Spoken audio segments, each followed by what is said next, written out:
Hello, my friends. Welcome to my corner.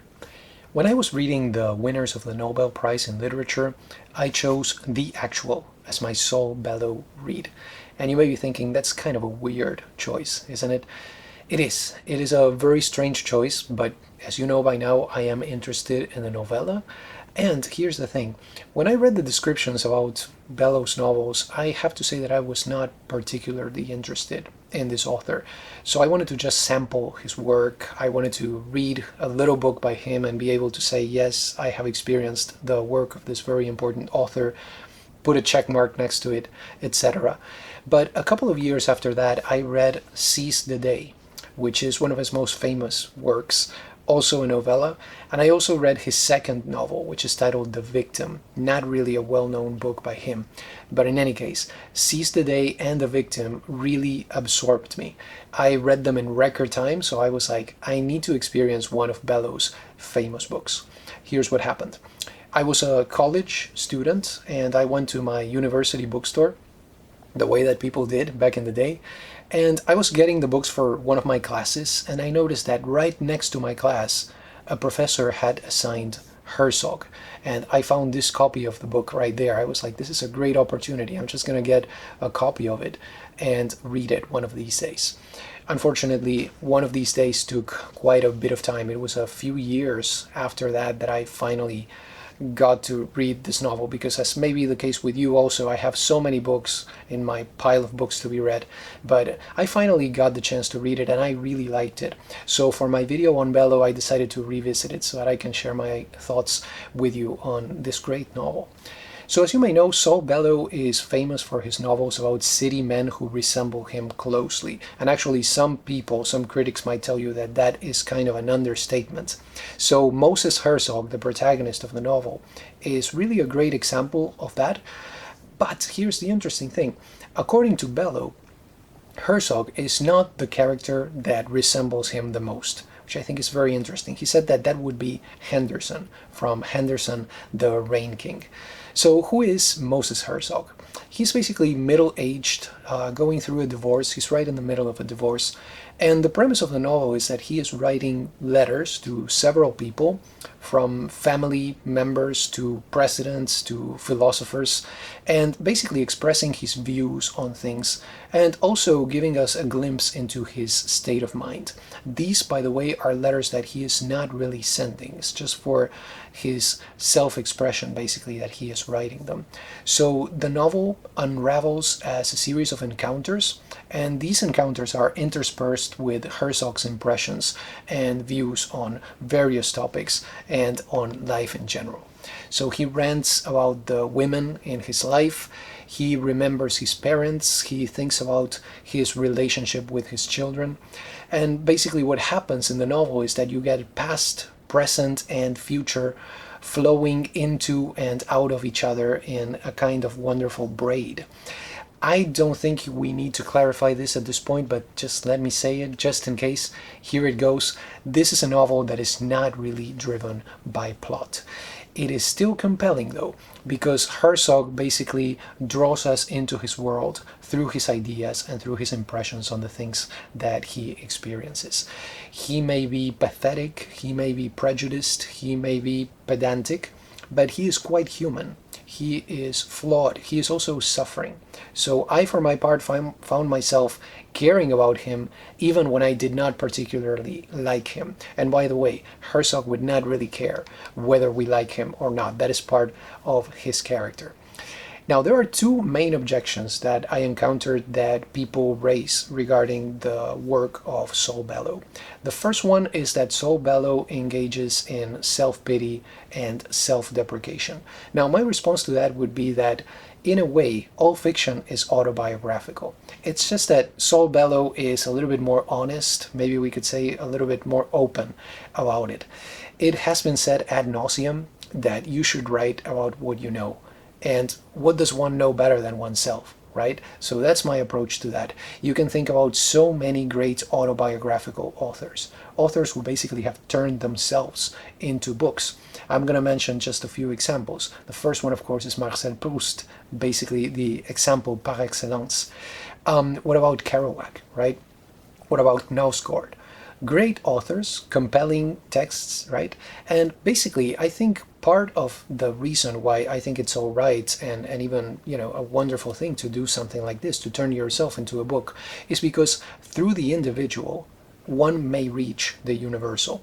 And I think that is something that is directly related to the Nobel Prize citation for Saul Bellow. Let me read it to you. Saul Bellow, I did not mention this, won the Nobel Prize in Literature in 1976 for the human understanding and subtle analysis of contemporary culture that are combined in his work. So they're talking about a combination right here: human understanding and subtle analysis of contemporary culture. So I think that signals, in a way, the idea that through the individual you are reaching the universal.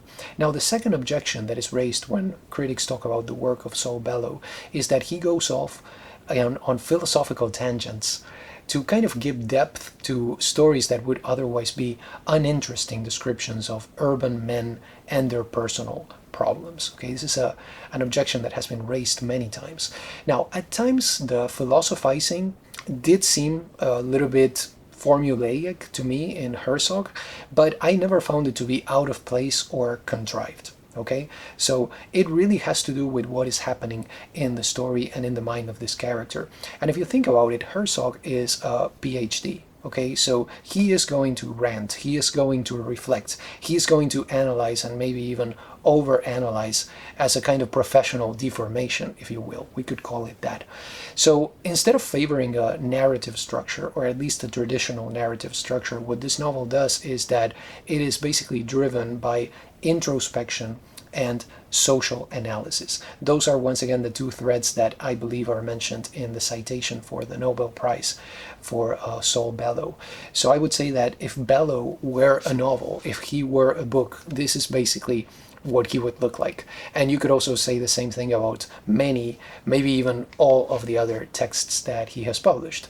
So there is an omniscient narrator that you're going to find in Herzog, but there are also constant intrusions from Herzog in the first person. So you have the first person intruding upon that third person. So it's almost as if, at least at moments, Bellow forgot that he was writing about a fictional character, which is something that could happen. When you have fiction that is so autobiographical, you just forget as an author that you're writing about somebody else and you kind of intrude yourself upon your own story. So let me tell you a little bit now about the subgenre and connection that I made when I was reading Herzog. So as I was reading this novel, I was reminded about another one that is also about philosophical ideas, and it features a protagonist and little plot. Okay, so we have this protagonist who's basically sharing ideas with us, but not really that much in terms of a story. And that is The Fall by Albert Camus. I'm going to share some ideas with you on this one at one point, hopefully soon. So Bellow's novel, here's part of the quote-unquote problem that many critics encounter. And that is that this novel, Herzog, belongs to a subgenre that has virtually disappeared, and that is the novel of ideas. The characters and the situations could also seem at times almost like excuses for the assessment of the meaning and the value of life. And that is part of the philosophical aspect of this novel. So I think that maybe the subgenre of the novel of ideas has virtually disappeared because, in a way, you could say that all novels are novels of ideas, in the sense that every novel, no matter how shallow it may seem to us, involves or implies a philosophy. So maybe the novel of ideas was kind of a heavy-handed way of dealing with that. But one aspect that I would emphasize of Herzog is the courage that you can find behind it. I would say that like a novel by Kafka maybe, or like a novel of the Nouveau Roman, what Bellow does in Herzog is to subvert traditional storytelling and also to challenge the expectations of the traditional reader. Bellow's triumph really consists in turning the ramblings of a character that is really a dull, opinionated man into a convincing and exciting text. At least that's how I experienced it. And I think that this is done through the character's humanity, first and foremost, and also through the rich texture of the prose that you encounter in a novel like Herzog. So it's not only about the character, but it's about the language itself. And that is something that I think we should emphasize, because we are not reading here for the story, but we are reading for what the character constructs with words. And you could say that yes, maybe that is always the case, but in this case it's much more self-conscious. So the bottom line right here is that reading Herzog was such a powerful experience for me personally that I really feel like experiencing other works by Saul Bellow, some more of those long novels that he has, even if I know that most of his protagonists are avatars of himself. So it looks like the next logical step for me would probably be The Adventures of Augie March, which is another Bellow novel that many people mention, and it's one of those classics and one of his masterpieces. And I am also interested in Henderson, the Rain King, probably because he said that that was the character that resembled him the most, and also in Humboldt's Gift. So those are the ones that I will probably experience next. Now let me admit something. This novel, Herzog, is probably the type of novel that is not for everybody. So what I would say is, if you are interested in the work of Saul Bellow, I would explore first Seize the Day. I think that is a great novella that you can read. It's a quick read, and you can decide if after that you want to read his longer works. In other words, it's a really good introduction to his work. As I told you before, I was not really that enthusiastic about Saul Bellow as an author, but I read the actual, I kinda liked it. I decided to give the author another chance with Seize the Day, and it was that one that really converted me and made me want to experience other books by him. So that's what I recommend doing. Do you have any questions, comments, recommendations, recipes? Just let me know. I'm always happy to hear about them and to reply to them. Those were my 2 cents on Herzog by Saul Bellow. I hope you enjoyed this video.